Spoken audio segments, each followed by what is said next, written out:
Link down below as always so that you can check out the patch notes here for 1.1.1, as I'm not going to be reading everything. It's just going to take way too long, and nobody's going to sit here and listen to me narrate every single line of the patch notes for all the different classes and all that. We've got some class balance changes, some pretty big ones. Most notably, they want to make the Sorcerer and the Barbarian in making them more effective. So, improve late-game survivability for the Sorcerer, mostly through the Paragon board improvements. Adjust some class mechanics to move away from the Kiss Curse effects. This is where the player gains power but loses power somewhere else. And the Barbarian, speeding up the flow of combat in the early game by increasing Fury generation on basic skills. And add late-game excitement by increasing the power of unique items. Strengthen builds that aren't reaching a high power level. Diversify the use cases for legendary items and other effects that are overly situational. Barbarian, beautifully laid out with the banner. I am not going to narrate all the skills, the passive, the legendaries, and the uniques that they've changed. You can check that out on your own if that's what you play. Rogue, same thing. Skills, passive, legendaries, and uniques. Druids, that's my guy. Skills, Paragon, legendaries, class mechanics. Sorcerer, same thing. A lot of stuff for Sorcerer. Necromancer. Okay, now some gameplay updates to the monster density. They are increasing monster density in Nightmare Dungeons and in Helltide. Bosses above level 60 will have more health. Examples. Bosses at 60 and below remain unchanged. At 80, have 50% more health. At 100, have 100% more health. Oof. At 120, 120% increased health, and at 150 and above, have 150% extra health. Bosses and events, developer notes they're making adjustments to the health values of these high-level boss monsters. Level 35 and higher boss monsters will now have a 100% chance to drop a legendary item. Treasure goblins now have an increased legendary item drop chance from level 6 to 14 and guarantee a legendary item drop starting at level 15. Legion events are now more rewarding and guarantee a legendary item drop starting at level 35. General. They have made multiple improvements on how damage and other effects interact with active barriers. Bonus damage or bonus effect that are applied on hit or when dealing damage will now apply that same effect through barriers. Example, the exploit Paragon glyph will now apply vulnerable to enemies that have an active barrier. Cheat death effects will now work properly when the player has an active barrier. This also affects PvP play. Varshan will now break through any bone wall segments he dashes through. The cost of refunding skill and Paragon points has been reduced. The reduction starts small at lower levels and hits a maximum of 40% at level 100. Example, level 50, 12% reduction, 60, 18%. Level 70, 24%. Level 80, 30%. They've increased the stack limit of elixirs. Sweet! From 20 to 99. Gretzky's number. An additional stash tab can now be purchased at the stash with gold. I thought I'd make that cringy look because most people do that in their thumbnail. I don't do that. They have restored the cast time for Leave Dungeon. Back to 3 seconds. What was it before? Anyways, Leave Dungeon ability was being used as another method of easy escape from danger in dungeons, particularly for hardcore players. However, we recognize that this is outweighed by the downside of the game feeling less responsive. We've heard your feedback and are reversing this change. Malignant Hearts. Caged Heart of Spellbreaking. Change to upon taking elemental damage, gain 10 to 20% damage reduction for 5 seconds. Generic unique items, Temerity, plus all stats affixed replaced with max life. Barrier is now on maximum life, now properly accounted by conditions checking for the player having a barrier. Bug fixes, accessibility, screen reader support for reading class icons has been added. Fixed an issue where the screen reader would read out capitalized, accented letters or special characters. Co-op play fixed an issue where progression in the final straw crest could be locked during co-op, or where only the first player could activate points of interest during co-op play, or where using a town portal while attempting to enter a dungeon would cause both players to get stuck in the portal during local co-op play. or where follower NPCs could not function properly in scenarios where players were mounted during local co-op play. Stop mounting each other, you perverts.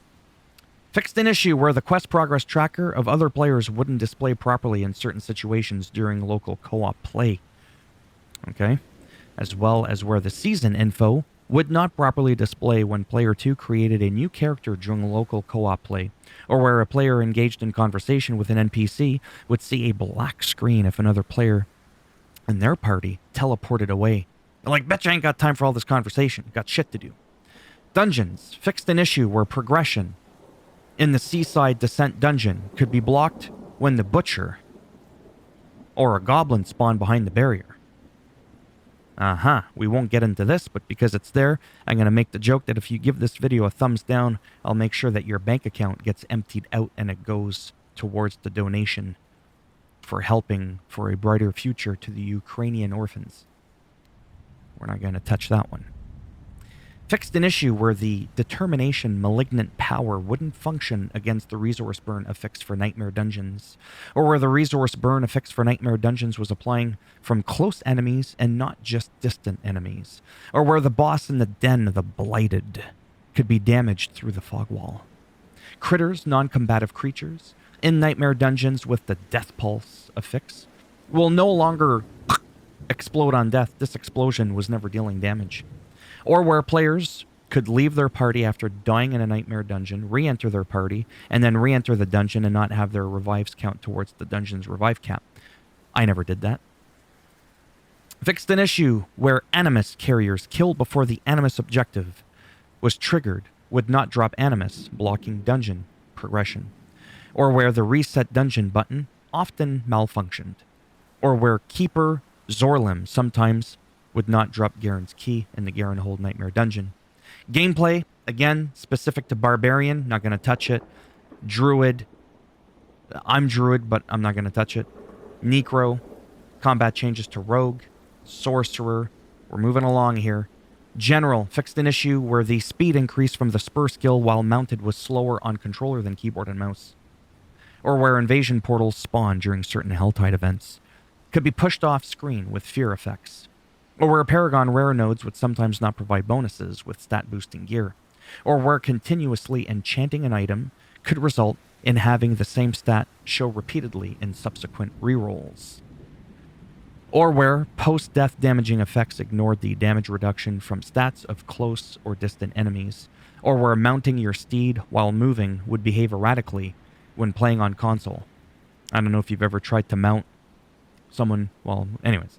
Monsters fixed an issue where elite enemies with the teleporter affix could teleport from off-screen and deal excessive damage, or where tusked charger enemies could still damage the player after dying. Wow. Or where the corpse spawn enemy wouldn't attack the player, or where the Majub monster, I don't know what that is, was more difficult to defeat than intended. I think pronouncing his name, Majub, is probably more complicated than anyways. Quests fixed an issue where progression would be blocked during the Reject the Mother quest if the player left the game and then came back. Or an issue where the quest objectives could be missed while mounted during the Desperate Remedies quest. Or an issue where the Fury Against Fate quest could have its progression blocked, or an issue where the quest tracker pin would not be visible outside of the zone where the Ruins of Faith quest was located, or an issue where the gore-soaked barricade could become indestructible after exiting and returning to the cellar during the Fury Against Fate quest, or an issue where players could repeatedly fight Varshan during the final seasonal quest by resetting the dungeon where he spawns. Naughty. Don't blame you. Season of the Malignant fixed an issue where the Prudent Heart Malignant power would not trigger while mounted, or an issue where the Dark Dance Malignant power could behave as if the player was damaging themselves, which could apply other effects that occur when the player deals damage, or where the Invoker of Arshan recipe could be lost. For any player that lost a recipe, could be acquired from any Malignant kill after the seasonal quest line has been completed. Or an issue where the Barber Malignant power would absorb damage from all other players, and not just the player with it equipped. Excuse me. My throat's getting dry. If you've been patient to make it all the way here, you've been patient enough for me to take a sip of my Diet Pepsi. Fixed an issue where the Urn of Bargaining Season Blessing was increasing the enchant cost for items, or an issue where the Dark Dance Malignant Heart could kill the player. Wow. It will no longer consume life if the player does not have enough life to pay. Shop and Battle Pass fixed an issue where the Arise emote's visual effects wouldn't appear when playing on low graphical settings. You cheap bastard, get a better card, crank it up. Fixed an issue where the Dagger Tap emote for Rogue from the Battle Pass would lock player movement for its duration. That's a sneaky Rogue move. It's like a paralyzing poison. Fixed an issue where the female Necro animation for Cage Puppetry emote had visual errors. In the preview, give this video a thumbs down and give you a backhand so fast you'll be having visual errors. Fixed an issue where the Phantasm Walker Cosmetics set had multiple visual errors such as clipping. UI, an issue where the text was missing when speaking to Crest during the Tangled Memories quest, or an issue where the subtitles during the Light Extinguish quest were out of sync with the voiced dialogue. See what I did there? Or an issue where the tooltip would show the wrong name for Wrathful Malignant Hearts when equipping 2 rings with the heart socketed in it. Fixed multiple issues with text description inconsistencies in the shop bundles, or an issue with the Scroll of Amnesia tooltip reference stat points instead of Paragon points, or an issue where the tooltips for the social and miscellaneous tabs in the action wheel were mismatched, or an issue where the tooltip for Battle Pass emotes would erroneously describe the emotes as shop emotes instead of excuse me, seasonal emotes. Something's tickling my throat. My goodness. Fixed an issue where the Koldoran Aegis displayed as supporting all classes, even though not all classes can use shields. Don't get me going on that, only a Necro can use a shield. I think I'm good now. Fixed an issue where the timer for Whispers could display incorrectly, or an issue where the Steel of Velkova and Hero Overwhelmed headstones were missing names in the wardrobe. Fixed multiple localization issues, as well as an issue where the button highlights for controller would disappear after dismissing the Buy More Platinum prompt while navigating the Battle Pass menu. Fixed an issue where the hero list could not be reordered. Fixed an issue where the player's displayed death marker on the minimap was inaccurate compared to where their corpse was. Holy macaroni and cheese, are we almost done? Fixed an issue where the quest markers would display incorrectly if the player left the area and returned during the Answers of the Ashes quest, or an issue where mount armor and trophies wouldn't update when selecting other mounts in the Stable Master vendor menu, or an issue where the controller button highlights could disappear if the Stable Master's menu, an issue where the Battle Pass interface would not properly navigate to the appropriate tier after tier skipping, fixed an issue where the Die emote from the Battle Pass displayed its name incorrectly, miscellaneous. Fixed an issue where the reins of the Bloody Steed would reappear in the Stable Master's menu after it was already acquired, or an issue where opening multiple clan profile windows would cause a crash. Or an issue where a certain necromancer hairstyle would intersect a character's neck in cutscenes. I'm glad I'm bald. Fixed an issue where audio from Cormond could be heard even if the player was far away from him during the Enter the Forest clearing quest step. Fixed an issue where the weather effect and map color change to denote Helltide would persist after Helltide ended, or an issue where skipping the initial cutscene after creating a new character could cause a crash.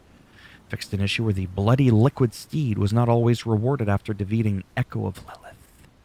Various other visual, stability, performance improvements for all platforms, and that is it. Finally. As always, if you like the video, thumbs up, as it does greatly help support the channel with the algorithm and making me a little bit more relevant in the search result when people are looking shit up. This is a lot more than just a happy feel-good moment I get from seeing like 5 thumbs up on a video, if I even get that many to begin with. You didn't like the video, go ahead, give it a thumbs down. You've already been warned a couple of times what could happen to you. If you want to subscribe, naturally, obviously, that would be fucking fantastic. But if not, whatever. Don't blame you. Thanks for stopping by anyways. Take care, and maybe I'll see some of you in the next one. Bye for now.